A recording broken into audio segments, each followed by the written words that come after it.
ವಿದ್ಯಾರ್ಥಿಗಳ ಪ್ರಯತ್ನ ಮಾಡಿರಿ, ಬಿಡಿಸ್ರಿ, ನಾ ತಿಳಿಸ್ತಾನು ನೋಡ್ರಿ.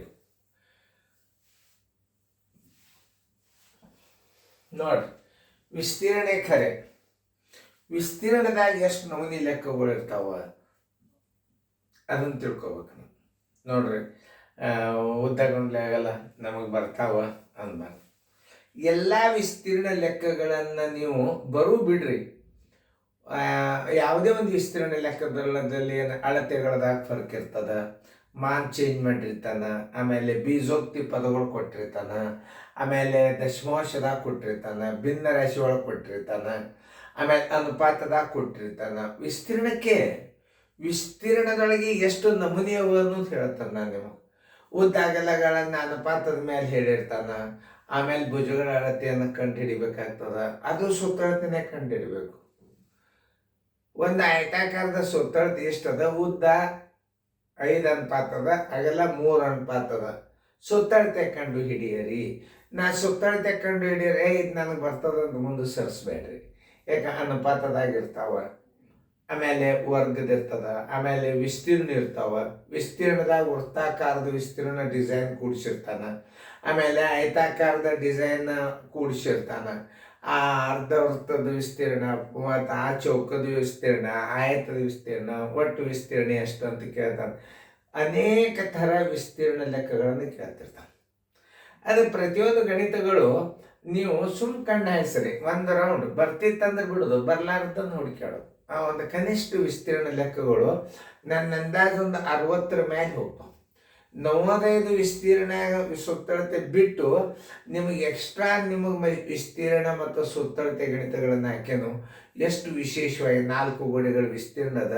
ಆಮೇಲೆ ಸುಣ್ಣ ಬಣ್ಣ ಎಷ್ಟು ಹತ್ತದ, ಆಮೇಲೆ ಒಳಗೆ ನಾವು ತುಂಬಬೇಕಾದ ಮಣ್ಣಿನ ಘನಫಲ ಎಷ್ಟು, ಆಮೇಲೆ ನೀರಿನ ಟ್ಯಾಂಕದ ಅಳತೆ ಎಷ್ಟು, ನೀರು ಎಷ್ಟು ಹಿಡಿತದ, ನಾನಾ ಥರ ವಿಸ್ತೀರ್ಣ ಲೆಕ್ಕದೊಳಗೆ ಗಣಿತಗಳು ಇರ್ತಾವೆ. ವಿಸ್ತೀರ್ಣ ಒಂದಂದ್ರೇನು? ಉದ್ದಗುಂಡ್ಲೆ ಆಗಲ್ಲ. ಸುತ್ತಳತೆ ಅಂದರೆ ಏನು? ಭುಜಗುಂಡ್ಲೆ 4. ಆಯ್ತದ ಸುತ್ತಳತೆ 2 ದೊಡ್ಡ ಕಂಸ ಉದ್ದ ಪ್ಲಸ್ ಆಗಲ್ಲ. ಇಷ್ಟೇ ಅಲ್ಲ, ಗಣಿತಗಳು ಭಾಳ ಇರ್ತಾವ. ಅನುಪಾತದಾಗ ಇರ್ತಾವ. ಅನುಪಾತದಾಗ 2ರಷ್ಟು ಅಂತ ಹೇಳ್ತಾನ. ಉದ್ದ 5x ಅದ, ಅಗಲ 3x ಅದ, x+3 ಅದ, x+10 ಅದ. ಹೆಂಗೋ ಒಟ್ಟು ಉತ್ತರಗಳನ್ನು ಅಳತೆಗಳನ್ನು ವಿಶೇಷವಾಗಿ ಬದಲಾವಣೆ ಮಾಡಿರ್ತಾನೆ. ಅದಕ್ಕೆಲ್ಲ ಗಣಿತಗಳನ್ನು ನೋಡ್ರಿ. ಈಗ ನಾ ಇಲ್ಲೊಂದು ತಿಳಿಸಿ ಹೇಳ್ತಾನೆ ನಿಮಗೆ. ಒಂದ್ಸಲ ತಿಳಿಸಿ ಹೇಳಿದಂದ್ರೆ ನಿಮ್ಗೆ ಗೊತ್ತಾಗ್ಬಿಡ್ತಾನೆ. 48 ಮೀಟರ್ ಉದ್ದ 35 ಮೀಟರ್ ಅಗಲವಿರುವ ಒಂದು ಹುಲ್ಲು ಮೈದಾನದ ಹೊರಭಾಗದ ಸುತ್ತ ಇದು ಏನದಲ್ಲ ಈ ವಿಸ್ತೀರ್ಣ, ಹುಲ್ಲು ಮೈದಾನದ ವಿಸ್ತೀರ್ಣ ಒಳಗಿಂದು. ಹೊರಗೆ ದಂಡಿಗೊಂಡ ದಾರಿ ಅದ. ಎಷ್ಟದ? 2.5 ಮೀಟರ್ ದಾರಿ ಅದ. ಈ ಕಡೆ 2.5 ಮೀಟರ್ ದಾರಿ ಅದ. ಇದರ ಸುತ್ತ ದಾರಿ ಕೊಟ್ಟಾನು. ಇದು ಹುಲ್ಲು ಮೈದಾನ. ಆಮೇಲೆ ಏನು ಹೇಳ್ತಾನೆ? 2.5 ಮೀಟರ್ ಅಗಲವಿರುವ ಒಂದು ದಾರಿ ಇದೆ. ಪ್ರತಿ ವರ್ಗ ಮೀಟರ್ಗೆ ₹4.50 ಆ ದಾರಿಯನ್ನು ಸಮತಲಗೊಳಿಸಲು ತಗಲುವ ವೆಚ್ಚ ಎಷ್ಟು ಅಂತಂದ್ರೆ ನೀವು ಕಂಡುಹಿಡಿಬೇಕಾದದ್ದು ದಾರಿಯ ವಿಸ್ತೀರ್ಣ. ದಾರಿಯ ವಿಸ್ತೀರ್ಣ ಹೆಂಗೆ ಕಂಡುಹಿಡಿಬೇಕು? ಈಗ ನೋಡ್ರಿ, ನಿಮಗೆ ವಿಸ್ತೀರ್ಣಕ್ಕೆ ಏನು ಬೇಕು? ಒಂದು ಉದ್ದ ಒಂದು ಅಗಲ ಬೇಕು. ಒಂದು ಉದ್ದ ಬೇಕು, ಒಂದು ಅಗಲ ಬೇಕು. ಆದ್ರೆ ಉದ್ದದಾಗ ದಾರಿಯನ್ನೊಳಗೊಂಡ ಉದ್ದ ಅಂದ್ರೆ ಈ ಕಡೆ 2.5 ನೋಡ್ರಿ, ಇಲ್ಲಿಂದ ಇಲ್ಲಿಗೆ 2.5, ಇಲ್ಲಿಂದ ಇಲ್ಲಿಗೆ 2.5, 2.5 ಏನಾಯ್ತು? 5 ಆಯ್ತು. ಈ 48ರೊಳಗೆ 5 ಕೂಡಿಸಿದ್ರೆ ದಾರಿಯನ್ನೊಳಗೊಂಡು ಉದ್ದ ಬರ್ತದೆ. ಈ ಉದ್ದ ಎಷ್ಟು ಆಗ್ತದಪ್ಪ ಅಂದ್ರೆ ಇದು 48. ಈ ಕಡೆ 2.5, ಈ ಕಡೆ 2.5. ಯಾಕಂದ್ರೆ ಇದು ಇಷ್ಟು ಕೊಟ್ಟ, ಇಲ್ಲಿದಿಂದ ಇಷ್ಟು ಉದ್ದದ, ಇಲ್ಲಿದಿಂದ ಎಷ್ಟು ಅದ? ಇದು 2.5, ಇದು 2.5. ಇಲ್ಲಿ ನೀವು ತಗೊಂಡು ಈಗ ಇಷ್ಟೇ ದಾರಿ ಇದೆ. ಎಷ್ಟು ಇದು ನೋಡಿ, ಇದು 48 ಅದ. ಇಲ್ಲಿ ಇದು 2.5, ಇದು 2.5, 5. 48ರಾಗ 5 ಕೂಡ್ಸ. ಇದು ಅಗಲದಾಗ ಅಗಲ 35 ಅದ. ಈ ಕಡೆ 2.5, ಈ ಕಡೆ 2.5, ಇದು 5. 35ರಾಗ 5 ಕೂಡ್ಸಿದ್ರೆ 40 ಆಗಲ್ಲ. 2 ದಾರಿ ಆಗ್ತಾವೆ. ಯಾಕಂದ್ರೆ ಈ ಕಡೆನೂ 2.5 ಬರ್ತದೆ, ಈ ಕಡೆನೂ 2. ಇದು ಒಟ್ಟ ಪೂರ್ತಿ 2.5ನೇ ಅದ ಎಲ್ಲ ಅಳತೆ. ಇದು 2. ಈ ಕಡೆ 2.5, ಇಲ್ಲೂ 2.5, ಇದು 2.5, ಇದು 2.5. ಹಿಂಗೆ ದಾರಿ ಇದ್ದಾಗ ನಾವು ದಾರಿಯನ್ನೊಳಗೊಂಡ ಉದ್ದ, ದಾರಿಯನ್ನೊಳಗೊಂಡ ಅಗಲ ತಗೋಬೇಕು. ಹೆಂಗ? ಉದ್ದ ಪ್ಲಸ್ 2 ಗುಂಡ್ಲೆ ದಾರಿ ಅಳತಿ. 2 ಗುಂಡ್ಲೆ ದಾರಿ ಅಳತಿ ಯಾಕೆ ಮಾಡಬೇಕು? ಈ ಕಡೆ 2.5 ಅದ, ಈ ಕಡೆ 2.5 ಅದ. ದಾರಿಯನ್ನೊಳಗೊಂಡ ಅಗಲ ಈ ಕಡೆ 2.5 ಅದ, ಈ ಕಡೆ 2.5 ಅದ. 2.5 2.5 5 ಅಗಲ 35 5 ಕೂಡಿಸಿದ್ರೆ ದಾರಿಯನ್ನೊಳಗೊಂಡ ಅಗಲ, ದಾರಿಯನ್ನೊಳಗೊಂಡ ಉದ್ದ. ಅಂದ್ರೆ ಹುಲ್ಲ ಮೈದಾನದ ವಿಸ್ತೀರ್ಣ ಅಂದ್ರೆ ಪೂರ್ತಿ ಫುಲ್ ವಿಸ್ತೀರ್ಣ ಆಗ್ತದೆ. ಯಾವುದು? ಈ ಉದ್ದ ಮತ್ತು ಅಗಲಗಳನ್ನ ಹುಲ್ಲ ಮೈದಾನ ದಾರಿಯನ್ನೊಳಗೊಂಡ ವಿಸ್ತೀರ್ಣ. ಹುಲ್ಲ ಮೈದಾನ ಹಿಡ್ಕೊಂಡು ಬಂತದು. ಯಾವುದು? ಈ 48 ಈ ಕಡೆ 2.5 ಈ ಕಡೆ 2.5 ಕೂಡಿಸಿದ್ರೆ ಪೂರ್ತಿ ಏನು ಬಂದ್ಬಿಡ್ತು? ಇದ್ರದ್ದು ಎಲ್ಲ ವಿಸ್ತೀರ್ಣ ಬಂದ್ಬಿಡ್ತು. ಆಮೇಲೆ ಹುಲ್ಲ ಮೈದಾನದ ಉದ್ದಾಗಲು ಕೊಟ್ಟೆ ಬಿಟ್ಟಾನ, ಇದ್ರದ್ದು ವಿಸ್ತೀರ್ಣ ತಕೋಬೇಕು. ಪೂರ್ಣ ಆಕೃತಿ ವಿಸ್ತೀರ್ಣ ಅಂದ್ರೆ ಹುಲ್ಲ ಮೈದಾನವನ್ನೊಳಗೊಂಡ ವಿಸ್ತೀರ್ಣ ಮೈನಸ್ ಹುಲ್ಲ ಮೈದಾನದ ವಿಸ್ತೀರ್ಣ ಕಳೆದರೆ ದಾರಿ ವಿಸ್ತೀರ್ಣ ಬರ್ತದ. ನೋಡಿ, ಈ ವಿಸ್ತೀರ್ಣ ಬರ್ಬೇಕಾದ್ರೆ ಮೊದಲ ಹುಲ್ಲು ಮೈದಾನದ ವಿಸ್ತೀರ್ಣ, ಆಮೇಲೆ ದಾರಿಯನ್ನೊಳಗೊಂಡ ವಿಸ್ತೀರ್ಣ. ದಾರಿ ಒಳಗೇನು? ಈ ಕಡೆ 2.5 ಈ ಕಡೆ 2, 48 ಪ್ಲಸ್ 2 ಗುಂಡ್ಲೆ 2.5, ಈ ಕಡೆ 2.5 ಈ ಕಡೆ 2.5 ಒಂದು ಉದ್ದ ತಕ್ಕೊಳ್ಳೋನು. ದಾರಿಯನ್ನೊಳಗೊಂಡ ಉದ್ದ ಬರಬರಿ ದಾರಿಯನ್ನೊಳಗೊಂಡ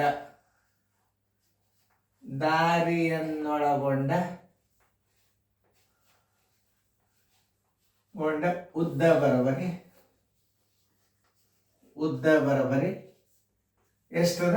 48 ಅದ ಪ್ಲಸ್ 2 ಗುಂಡ್ಲೆ 2.5. ಯಾಕೆ 2.5? ಈ ಕಡೆ 2.5 ಈ ಕಡೆ 2.5 ನೋಡ್ರಿ. 48 ಪ್ಲಸ್ 2.5 ಅಂದ್ರೆ 5 ಆಯ್ತು. ಅಂದ್ರೆ ದಾರಿಯನ್ನೊಳಗೊಂಡ ಉದ್ದ ಎಷ್ಟಾಯ್ತು? 53 ಮೀಟರ್ ಆಯ್ತು. ಇನ್ನು ದಾರಿಯನ್ನೊಳಗೊಂಡ ಅಗಲ, ದಾರಿಯನ್ನೊಳಗೊಂಡ ಅಗಲ ಬರಬರಿ 35 ಪ್ಲಸ್ 2 ಗುಂಡ್ಲೆ 2.5 ಬರೋಬರಿ 35 ಪ್ಲಸ್ 5 ಬರೋಬರಿ 40. ದಾರಿಯನ್ನೊಳಗೊಂಡ ಅಗಲ 40 ಮೀಟರ್ ಆಯ್ತು. ಹುಲ್ಲ ಮೈದಾನದೊಳಗೊಂಡ ಹುಲ್ಲು ಮೈದಾನದು ಬಂತಿದ್ರ. ಅವಾಗ ಈ ವಿಸ್ತೀರ್ಣದಾಗ ಹುಲ್ಲು ಮೈದಾನದ ವಿಸ್ತೀರ್ಣ ಕಳೆದು ಬಿಟ್ರೆ ದಾರಿ ವಿಸ್ತೀರ್ಣ ಬರ್ತದೆ. ಇದೊಂದು ನೆನ್ಪಿಟ್ರು, ಇದು ಬೆಳೆತದೆ ನಿಮಗೆ. ನೋಡಿ, ಇಲ್ಲಿದಿಂದ ಇಲ್ಲಿಗೆ ಎಷ್ಟಾಯ್ತು? 48 ಆಯ್ತು.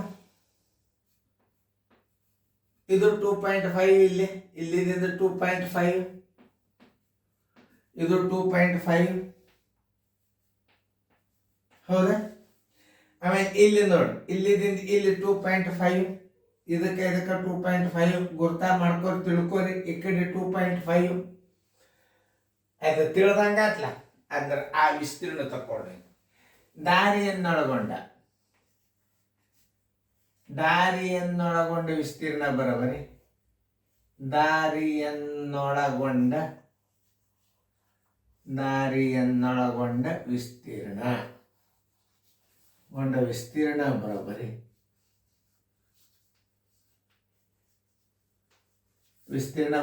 ಉದ್ದ ಗುಂಡ್ಲೆ ಆಗಲ್ಲ ಅಂತ ಗುರ್ತೆ ಅದ ನಿಮಗೆ ಇರಲಿ. ಆದರೂ ಬರೀನು ಉದ್ದ ಗುಂಡ್ಲೆ ಆಗಲ್ಲ. ಎಷ್ಟಾಗ್ತದು ಉದ್ದ? 53 ಗುಂಡ್ಲೆ 40 ಬರೋಬ್ಬರಿ.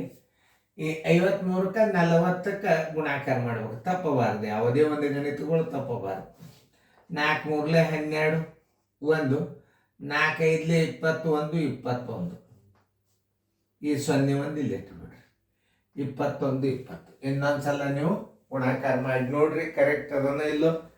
ಯಾಕೆ ಹೇಳ್ತಾನಂದ್ರೆ ತಪ್ಪಬಾರ್ದು, ಯಾವುದೇ ಗಣಿತಗಳು ತಪ್ಪಬಾರ್ದು. ಯಾಕಂದ್ರೆ ಪೂರ್ತಿ ಬೋರ್ಡ್ ಅಳಗಿಸ್ಬೇಕಾಗ್ತದ, ನಾವು ಪೂರ್ತಿ ಬೋರ್ಡ್ ಅಳಗಿಸ್ಬೇಕಾಗ್ತದ. ಎಷ್ಟು? 2120 ಚದರ ಮೀಟರ್. ಯಾವಾಗಲಿ ವಿಸ್ತೀರ್ಣವನ್ನು ಚದರ ಮೀಟರ್ದಾಗ ಬರಿಬೇಕು. ಇನ್ನು ಹುಲ್ಲ ಮೈದಾನದ ವಿಸ್ತೀರ್ಣ ಬರೋಬ್ಬರಿ. ಹುಲ್ಲು ಮೈದಾನದ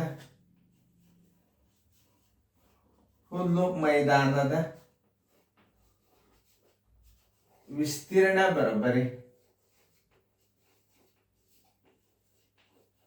ಹುಲ್ಲು ಮೈದಾನದ ವಿಸ್ತೀರ್ಣ ಬರೋಬ್ಬರಿ 48 ಗುಂಡ್ಲೆ 35. 48 ಗುಂಡ್ಲೆ 35 ಬರೋಬ್ಬರಿ 48 ಗುಂಡ್ಲೆ 35. 5 ಎಂಟ್ಲೆ 40, 5 ನಾಲ್ಕಲೆ 21, 4 24, 3 ಎಂಟ್ಲೆ 24, 3 ನಾಲ್ಕಲೆ 12, 1 2 14, 8 6 1 1680 ಚದರ ಮೀಟರ್.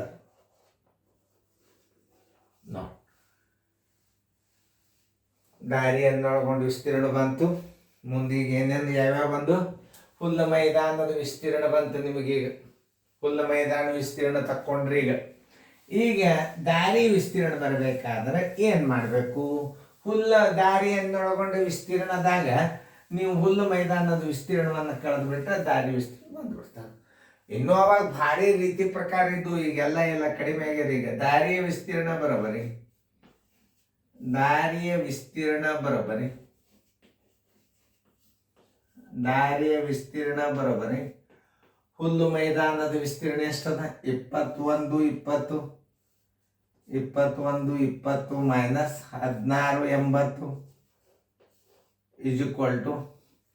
= ಪೂಜಿ. ಆಮೇಲೆ 12ರಾಗ 8 ಹೋದ್ರೆ 4, ಎಲ್ಲ ಬಂತು 1. 11ರಾಗ 7 ಹೋದ್ರೆ 4. ನೋಡ್ರಿ, ಪೂಜಿ 12ರಾಗ 8 ಹೋದ್ರೆ 4, 11ರಾಗ 7 ಹೋದ್ರೆ 4, ಕೆಲ ಬಂತು 1 ಪೂಜಿ. 440 ಚದರ ಮೀಟರ್. ಇನ್ನು ತಗಲುವ ಖರ್ಚು ಬರೋಬರಿ.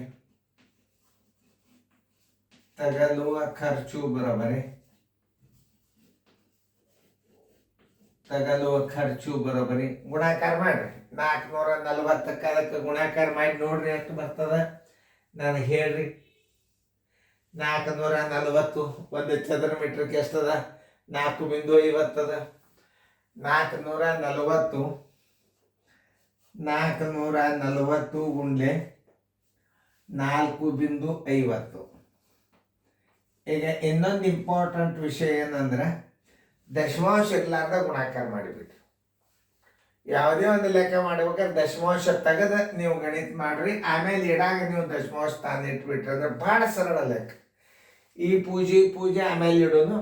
44ಕ್ಕೆ 45ಕ್ಕೆ ಗುಣಾಕಾರ ಮಾಡಿಬಿಡ್ರಿ. ಎಷ್ಟು ಸರಳದ ನೋಡ್ರಿ. 44ಕ್ಕೆ 45ಕ್ಕೆ ಗುಣಾಕಾರ ಮಾಡಿಬಿಡ್ರಿ.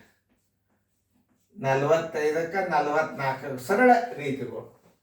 ಈ ದಶಮಾಂಶ ತೆಗೆದು ಬಿಡೋದು 0. ಇದು ತೆಗೀರಿ 44 40 ಒಂದು ಸಲ 4ರಲ್ಲಿ ಗುಣಾಕಾರ ಮಾಡಿಬಿಟ್ರೆ ಮುಗೋದು. 4 5 20, 4 4 16, 1 2 18 ಗುಂಡ್ಲೆ 0 8 1 ಪೂಜಿ 8 1 9 1. ಇವೆರಡು 0 ಬಿಟ್ಟಿದ್ರಲ್ಲ, ಇವೆರಡು 0 ಇದ್ರೆ ತಗೋರಿ.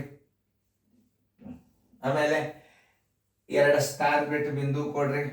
ನೋಡ್ರಿ ಎಷ್ಟು ಬಂತು? 1980 ಬಂತು. 1980 ರೂಪಾಯಿ. ನಿಮಗೆ ಇನ್ನೊಂದು ಸಲನೇ ಚೆನ್ನಾಗಿ ತಿಳಿಸ್ಯಾತ. ಯಾಕಂದ್ರೆ ಇದು ಭಾಳ ಇಂಪಾರ್ಟೆಂಟ್ ಗಣಿತೀವಿ. ಇನ್ನೊಂದ್ಸಲ ಚೆನ್ನಾಗಿ ತಿಳಿಸ್ಯಾತ. ಯಾಕೆ ದೊಡ್ಡ ಗಣಿತ ಇರ್ತಾವ, ಒಳಗೊಮ್ಮೆ ನಮಗೂ ಗುಣಾಕಾರ ಅದು ಮಾಡಕ್ಕೆ ತಪ್ಪಿರ್ತಾವ. ಅದಕ್ಕೆ ಚೆಕ್ ಮಾಡ್ಬೇಕು ಯಾವಾಗಲಾದ್ರು. ಇದು ಭಾಳ ವಿಶೇಷ ಇಂಪಾರ್ಟೆಂಟ್ ಕ್ವಶನ್ ಇದು. ಎಲ್ಲರೂ ಸರಿಯಾಗಿ ನೋಡ್ಕೊರಿ. 48 ಮೀಟರ್ ಉದ್ದ 35 ಮೀಟರ್ ಅಗಲವಿರುವ ಒಂದು ಹುಲ್ಲು ಮೈದಾನದ ಹೊರಭಾಗದ ಸುತ್ತ 2.5 ಮೀಟರ್ ಅಗಲವಿರುವ ಒಂದು ದಾರಿ ಇದೆ. ಪ್ರತಿ ವರ್ಗ ಮೀಟರ್ ಅಂದ್ರೆ ನೀವು ವಿಸ್ತೀರ್ಣ ಅಂತ ತಿಳ್ಕೊಂಡು ಬಿಡ್ಬೇಕು. ಚದರ ಮೀಟರಿಗೆ ವರ್ಗ ಮೀಟರಿಗೆ ಅಂದ ಅದು ವಿಸ್ತೀರ್ಣ ತೆಗಿಲಕ್ಕಂತೆ ಅರ್ಥ ಮಾಡ್ಕೋಬೇಕು. ಓಕೆ, ವರ್ಗ ಮೀಟರ್ಗೆ 4.50 ದಾರಿಯನ್ನು ಸಮತಲಗೊಳಿಸಲು ಅಂದ್ರೆ ಸ್ವಚ್ಛ ಮಾಡಲು, ಈ ದಾರಿಯನ್ನ ಸ್ವಚ್ಛ ಮಾಡ್ಬೇಕಾಗ್ಯದ ಅವರು. ಈ ದಾರಿ ಸ್ವಚ್ಛ ಮಾಡ್ಬೇಕಾದ್ರೆ ತಗಲುವ ಖರ್ಚು ಎಷ್ಟು ಅಂತ ಕೇಳ. ಅವಾಗ ನಾ ಏನು ಹೇಳ್ತಾನಂದ್ರೆ ನಿಮಗೆ ಈ ಗಣಿತಗಳನ್ನು ಒಂದ್ಸಲ ಪರ್ಫೆಕ್ಟ್ ನಿಮ್ಗೆ ಉದ್ದ ಗುಂಡ್ಲೆ ಆಗಲ್ಲ, ಕಣ್ಣು ಮುಚ್ಚಿ ಮಾಡ್ತೀರಿ, ಇದೆಲ್ಲ ಬರ್ತದ. ನಿಮ್ಗೆ ಉದ್ದ ಗುಂಡ್ಲೆ ಆಗಲ್ಲ ಬರ್ತದ, ಸುತ್ತಳತೆ ಬರ್ತದ, ಎಲ್ಲ ಬರ್ತದ. ಈಗ ಇಂಥ ವಿಶೇಷ ಗಣಿತಗಳು ಏನಿರ್ತಾವಲ್ಲ ಅವಕ್ಕೆ ನೀವು ಒಂದು ರೌಂಡ್ ನೀವು ಎಲ್ಲರೂ ಎಷ್ಟು ವಿಸ್ತೀರ್ಣ ಲೆಕ್ಕನ ಹಾಕಿನೂ ಅವು ಸೇಮ್ ಇದ್ದು ಅಂದ್ರೆ ಬಿಡ್ರಿ, ನೀವೇನು ಅದನ್ನು ನೋಡ್ರಿ ಅನ್ನೋದಿಲ್ಲ. ಯಾಕೆ ಹಾಕಿನ ನಾ ಭಾಳ ಮಾದರಿ ಅಂದ್ರೆ ಭಾಳ ಮಾನಗಳಾಗಲಿ, ಬೀಜೋಕ್ತಿ ಪದಗಳಲ್ಲಿ ಭಿನ್ನ ರಾಶಿ ಒಳಗೆ ದಶಮಾಂಶದೊಳಗೆ ಇರ್ತಾವ, ಅದಕ್ಕೆ ನೀವು ನೋಡ್ರಿ ಅಂತ ಹೇಳ್ತಾನೆ. ಓಕೆ, ಇದೇ ದಾರಿ. ಈಗ ಈ ಉದ್ದ ಈ 48 ಇಲ್ಲಿದಿಂದ ಇಲ್ಲಿ 48 ಆಯ್ತು. ಈ ಕಡೆ 2.5 ಈ ಕಡೆ 2.5 ಅಂದ್ರೆ 5. 48ರಾಗ 5 ಜರ್ ಕೂಡಿಸಿದ್ರಿ ಅಂದ್ರೆ ಪೂರ್ತಿ ಹುಲ್ಲ ಮೈದಾನದ ಪೂರ್ತಿ ಆಕೃತಿ ಉದ್ದ ಬರ್ತದೆ.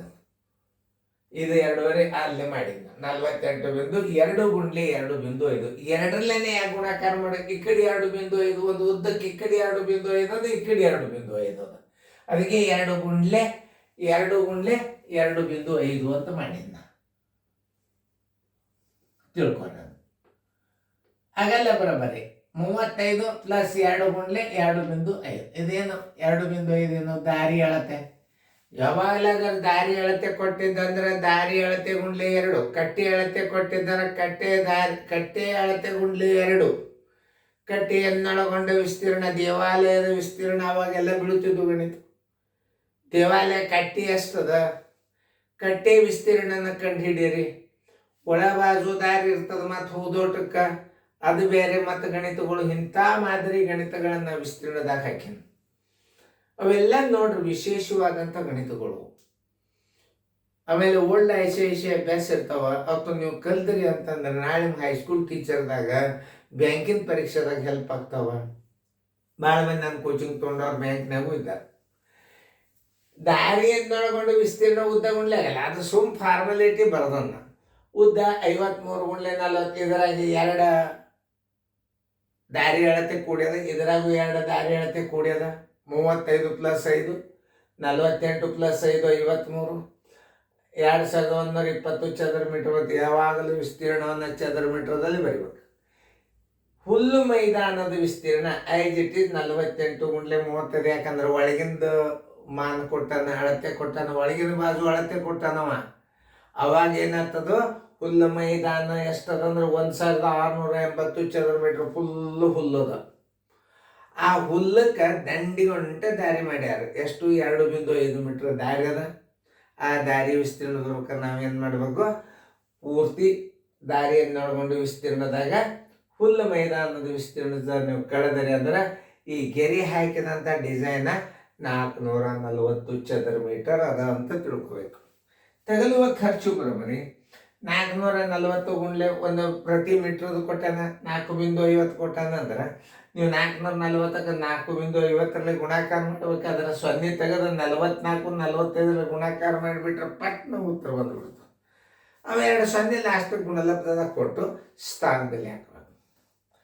ಯಾವುದೇ ಒಂದು ದಶಮಾಂಶ ಗುಣಾಕಾರ ಮಾಡೋ ಸ್ಥಾನ ಬೆಲೆಯನ್ನು ತೆಗೆದು ಗುಣಾಕಾರ ಮಾಡ್ರಿ, ಗುಣಲಬ್ಧದಾಗ ನೀವು ಸ್ಥಾನ ಬೆಲೆಯನ್ನು ನೀಡ್ರಿ.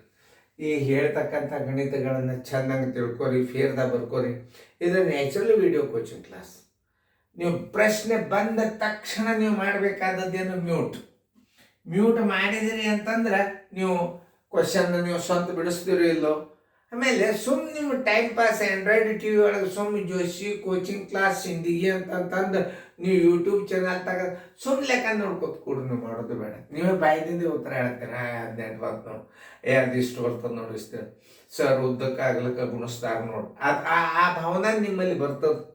ಮೊದಲು ನೋಡ್ಬೇಕನ್ನೋದು ಒಂದು ಹವ್ಯಾಸ ಬೆಳೆಸ್ಕೋರಿ. ಭಾಳ ಚಲೋ. ಇದನ್ನು ಮಾಡಿದ ಉದ್ದೇಶ ಪ್ರತಿಯೊಂದು ವಿದ್ಯಾರ್ಥಿ ಮನೆಯೊಳಗೆ, ಪ್ರತಿಯೊಂದು ಪೇರೆಂಟ್ಸ್ ಮನೆಯೊಳಗೆ ಈ ಜೋಶಿ ವಿಡಿಯೋ ಕೋಚಿಂಗ್ ಕ್ಲಾಸ್ಗಳು ನಡಿಬೇಕು, ತೋರಿಸ್ಬೇಕು. ಎಲ್ಲ ಪೇರೆಂಟ್ಸ್ ಶಾಣ್ಯರು ಇರ್ತಾರೆ, ಶಿಕ್ಷಕರು ಶಾಣ್ಯರು ಇರ್ತಾರೆ. ಅವೆಲ್ಲ ಒಂದೆರಡು ನೋಡ್ಕೊಂಡು ಬಡ ಒಂದು 10 ಉದಾಹರಣೆ ಹಾಕಿ ನಿಮಗೆ ತಯಾರು ಮಾಡಿಬಿಡ್ತಾರೆ. ನೀವು ಚೆನ್ನಾಗಿ ನೋಡ್ಕೊರಿ, ಅಭ್ಯಾಸ ಮಾಡ್ಕೊಂಡು ಕೋಚಿಂಗ್ ಕ್ಲಾಸ್ಗೆ ಹೋಗ್ರಿ. ನಿಮ್ಗೆ ಎಷ್ಟು ಇದನ್ನು ಕೊಡ್ತಾರೆ ಅವರು, ಕಾಳಜಿ ಮಾಡ್ತಾರೆ. ನೋಡ್ರಿ ನೀವು ಇವೆಲ್ಲ ವಿಡಿಯೋ ನೋಡ್ಕೊಂಡು ಕೋಚಿಂಗ್ ಕ್ಲಾಸ್ ಬ್ಯಾಗ್ ಹಾಕೊಂಡು ಕಿಸಿಂದು ಓದ್ರಿ, ಕಲೀರಿ, ಶಾಣ್ಯರಾಗ್ರಿ, ಚೆನ್ನಾಗಿ ಫೇರ್ದ ಬರ್ಕೋರಿ.